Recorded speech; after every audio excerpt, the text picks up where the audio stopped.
In the verdant expanses of a sprawling valley nestled between forgotten hills, there lived an elderly farmer named Tao. With age weighing heavily upon his shoulders and each wrinkle telling a tale of seasons past, Tao had reached a time in his life where the sunrise brought more aches than anticipation. His son, Jin, a spirited yet untested youth, remained his only solace and the sole heir to his legacy of tilled earth. One fateful morning, as the mist still clung to the fields like a lingering night's embrace, their most prized horse, a robust stallion that had ploughed more seasons than Jin had seen summers, broke free from its enclosure. The news rippled through the village like a swift current, and soon a cluster of neighbours gathered at Tao's modest homestead, their faces etched with concern.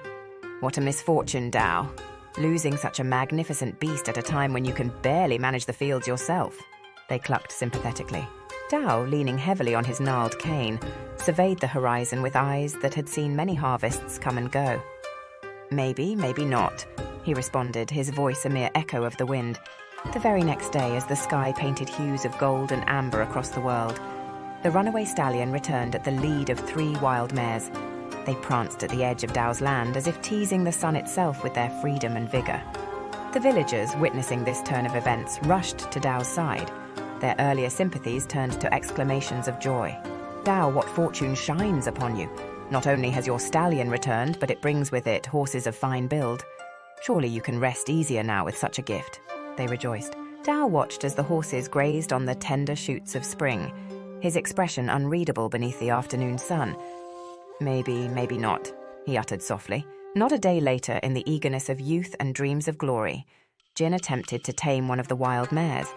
The mare, unbroken and spirited, threw him to the ground, and the sound of Jin's legs snapping was as clear as the crack of dawn. Once again, the neighbours congregated, their faces now masks of sorrow.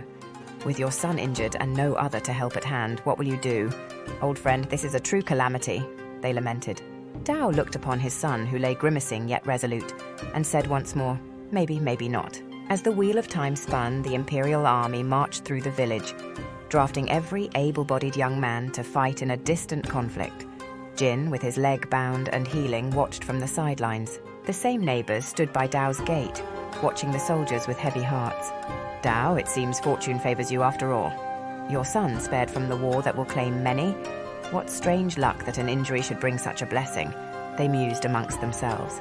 Tao, his gaze following the dust raised by marching feet, commented to the wind, maybe, maybe not. Seasons changed and the war dragged on. Many sons did not return. Those that did were not the same men who had left.